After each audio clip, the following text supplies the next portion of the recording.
ကျွန်တော်မဲချက်ပိုင်ပါတောင်ဘက်ချမ်းကတောင်တန်းများ၏အလွန်မှာကျွန်တော်တို့အိမ်ရှိသည်ဆိုတဲ့ဝတ္ထုတိုလေးကိုဖတ်ပြပါမယ်တောင်ဘက်ချမ်းကတောင်တန်းများ၏အလွန်မှာကျွန်တော်တို့အိမ်ရှိသည်အစသည်တနက်ဝါယောဂခက်ကျဲကျဲစိုက်ထူထားသောခြံစည်းရိုးပေါ်တွင်ထိုင်ရင်းအဝေးကိုငေးကြည့်ရန်သာဖြစ်သည်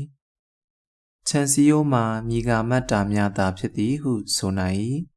ခြံစည်းရိုးကျဲပုံသည်ခွေးကလေးကြောင်လေးတွေမဆိုထားနဲ့စစ်ချက်လော့ထားသော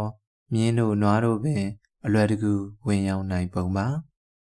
လူတယောက်အတွက်ဆိုလျင်ကြောခွာလို့ဖြစ်စေတိုးရှိုလို့ဖြစ်စေအပွန်းပဲ့အနာတရားများမရနိုင်ပဲအလွယ်တကူဝင်ရောက်နိုင်မှာအသေးချပါပဲမြင့်ပင်ပေါင်းပင်တို့သည်လည်းခြံစည်းရိုးအောက်ခြေတွင်လွတ်လပ်စွာရှင်သန်နေကြသည်ခြံစည်းရိုးမှာလုံခြုံရေးအတွက်ဖြစ်သည်ဆိုသောအချက်ကိုထိုခြံစည်းရိုးကိုယ်တိုင်ကပင်ညင်းဆိုလျက်ရှိ၏ဆိုလျင်ခြံစည်းရိုးမှာအဘက်အတွက်ရှိနေရသလဲပွင့်လင်းရလျင်ကျွန်တော်လည်းမသိပါကျွန်တော်ဒီကိုမရောက်ခင်ကပင်ရှိနေပြီးဖြစ်သည်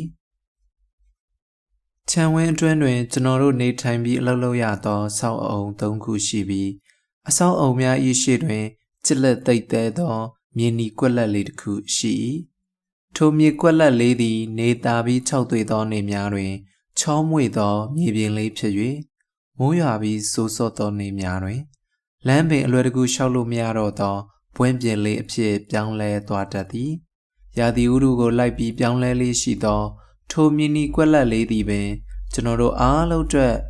ပန်းပြေနာယူရန်ကစားရန်အကောင်းဆုံးသောနေရာလေးတစ်ခုဖြစ်ခဲ့၏မြေနီကွက်လက်ကဲသို့ပင်မြေနီကွက်လက်လေးနှင့်လမ်းကိုခြားထားသော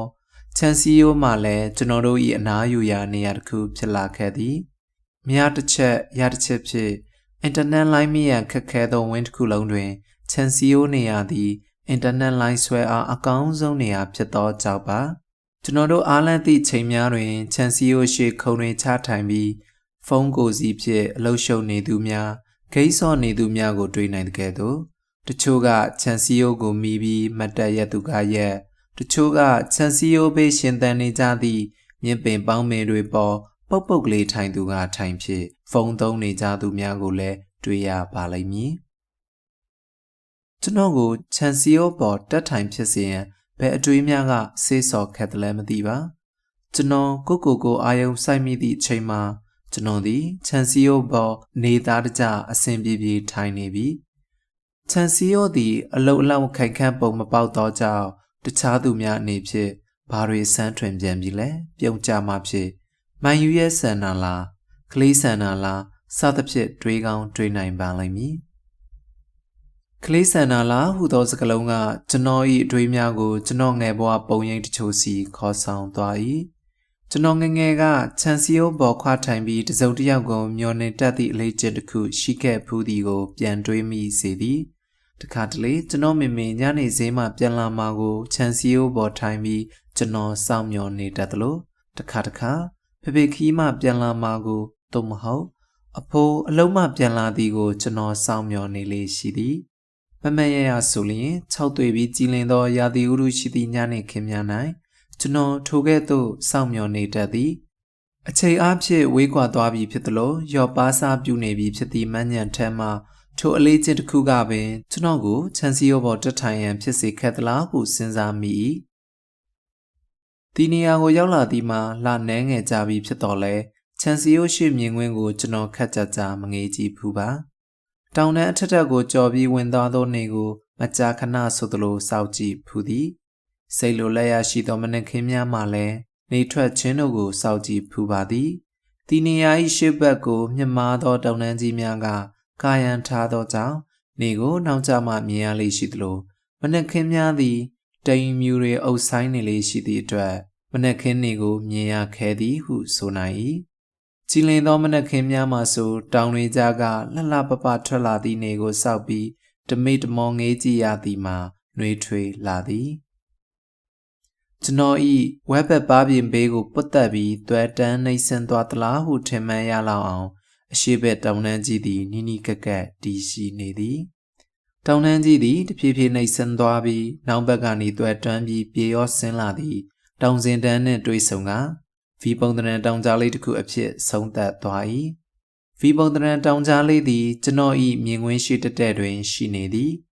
ကျွန်တော်မြင်ကွင်း၏အနီးဆုံးတွင်တောင်ကြားလေး၏အနှိပ်ပိုင်းကိုတွေ့ရပြီးမြင်ကွင်း၏ဆက်ချက်ဘက်အတိုင်းတောင်ကြားလေးသည်တဖြည်းဖြည်းစိမ့်ညွန့်ညွန့်တောင်တန်းတွေစီမြင့်တက်သွား၏တိမ်တွေကြားကနေဖြာဆင်းလာသည့်ခန့်ဆောင်ဆောင်ကျနေသည့်တောင်ကြားလေးတစ်ဖက်ကိုကွက်တိကွက်ကြားလင်းနေစေ၍တောင်ကြားလေးအခြားတစ်ဖက်မှာတောင်ရိပ်များဖြင့်ကွယ်ကအုံမိုင်း၍နေသည်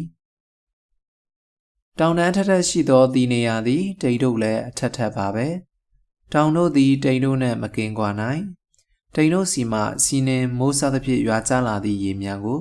တောင်တို့ကစုပ်ယူ၍ပြန်လည်ငွေပြန်စေပြီးတိမ်သစ်များကိုပြန်လည်ဖန်တီးပေးကြသည်မဟုတ်ပါလား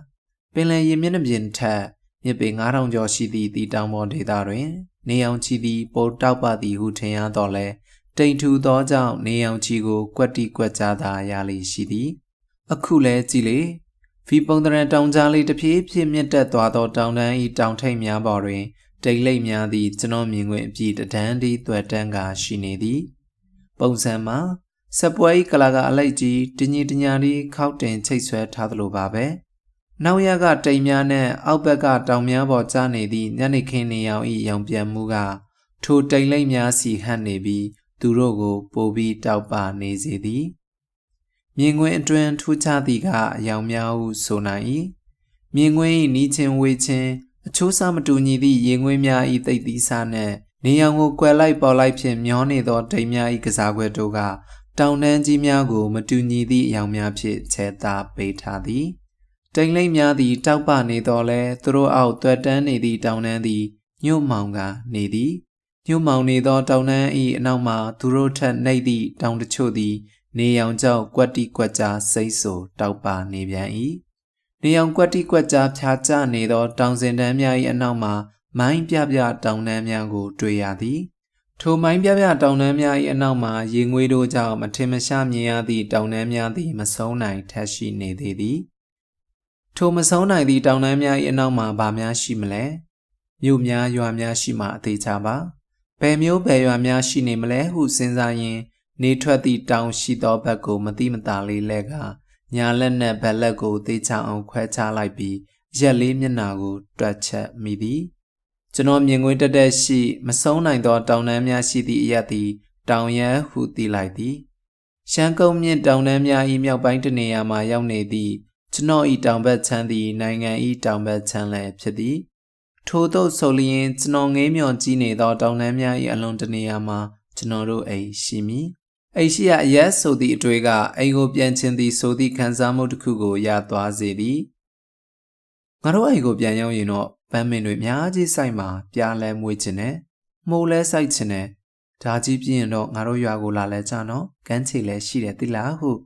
ကျွန်တော်နဲ့အတူတူလှုပ်လှုပ်နေသောသူတို့ကိုအမြဲပြောလေးရှိသည်အခုပြောတဲ့ငါတို့ဝီဆိုရက်စကားကကွန်မြူနစ်သိပ်ဆန်တာပဲဟုအလုတ်တူတူလုပ်နေသောရန်ကုန်တက္ကသိုလ်ကျောင်းသူတစ်ယောက်ကစားနှောက်သောအခါဖုန်ကြီးလူထွက်တစ်ယောက်ကပါဠိစာမှာဆိုရင်ငါတို့ဆိုတဲ့အဓိပ္ပာယ်ကိုတန်ဖိုးထားမျက်နှိုးရတဲ့အရာတွေမှာသုံးပါတယ်အခုကအဲ့ဒီအဓိပ္ပာယ်နဲ့ပြောတာနေမှာဟုကျွန်တော်ဤငါတို့ဆိုသည့်စကားကိုထပ်ပြီးတော့အဓိပ္ပာယ်ဖွင့်ပြန်၏ငါတို့တနယ်လုံးကတော့မိသားစုဝင်တွေရဲ့အိမ်ရဲ့အများနဲ့ဆိုင်တဲ့အရာတော်တော်များကိုငါတို့လို့သုံးလို့ရှိတာအခုလဲကျင်းပါနေပါပြီဒီသည့်အသုံးတစ်ခုပဲလေထူးခြားတဲ့အဓိပ္ပာယ်ရှိချင်မှရှိမှာဟုကျွန်တော်ကပြန်တုတ်ပြန်ခဲ့သည်ကျွန်တော်တို့သည်အိမ်ဆိုသောစကားလမ်းကြောင်းမရအောင်တတ်နိုင်သမျှထိန်ပြောလေးရှိကြသည်အိမ်ဟုဆိုလိုက်လျင်ပြန်ချင်သည်ဆိုသောဝေဒနာတစ်ခုအားလုံးတွင်ဖြစ်ပေါ်လေးရှိသောကြောင့်ပါအလွန်သည်ကြုံတွေ့ခံစားခဲ့ရပြီးသောအရာတွေကိုထပ်လို့ခြင်းနေခြင်းသို့မဟုတ်မဆုံးရှုံးသေးမီကအခြေအနေတွေကိုပြန်လို့ခြင်းဖြစ်သည်အခုတစ်ချိန်မှာတော့ကျွန်တော်တို့အားလုံးအတွက်အိမ်သည်အလွန်မဟုတ်တော့ပါအိမ်သည်မျောလဲချက်ဖြစ်၏အသက်ဖြစ်လာမည်တစုံတရာသို့မဟုတ်အခြေအနေကိုလိုလားတောင်းတခြင်းသည်မျောလင်းချက်ဖြစ်သည်ဟိုးတုန်းကကျွန်တော်တို့အိမ်မှာဘလို့နေခဲ့ရသလဲမိသားစုဝင်တွေနဲ့ဘလို့ဆက်ဆံရေးမျိုးရှိခဲ့သလဲဆိုသည့်အမတ်တရားတွေကိုပြန်လည်လွမ်းဆော့ခြင်းထက်ကျွန်တော်တို့အိမ်ကိုပြန်ရောက်ရင်ဘာလုပ်မှာလဲဘလို့နေမှာလဲချစ်ရသောသူတွေကိုဘလို့ဂရုစိုက်မလဲဆိုသည်ကိုမျောလင်းချက်ဖြစ်သည် အိမ်ဒီမျောလင်းခြင်းဆိုလျင်မျောလင်းခြင်းမှာစောက်ဆိုင်ရန်ဖြစ်သည်ကျွန်တော်တို့အားလုံးအိပ်ပြန်ဖို့စောင့်နေကြသည်ကျွန်တော်တို့ငငယ်ကတစုပ်တယောက်သို့မဟုတ်လူကြီးတယောက်အိပ်ပြန်လာမအောင်ကိုစောင့်မျှော်နေတဲ့ကဲ့သို့အခုချိန်မှာကျွန်တော်တို့ကိုယ်တိုင်အိမ်ပြန်ဖို့ကိုကျွန်တော်တို့စောင့်ဆိုင်နေရ၏အဆုံးသည်ငေးကြည့်နေသောတောင်တန်းများ၏အလွန်တွင်ရှိသည့်အိမ်ကိုပြန်ရန်ကျွန်တော်စောင့်ဆိုင်နေခြင်းဖြစ်သည်မင်းချစ်ပိုင်နန်းဆန်ရှမ်းမြောက်2023သက်ကောခေါ်တန်မဂ္ဂဇင်း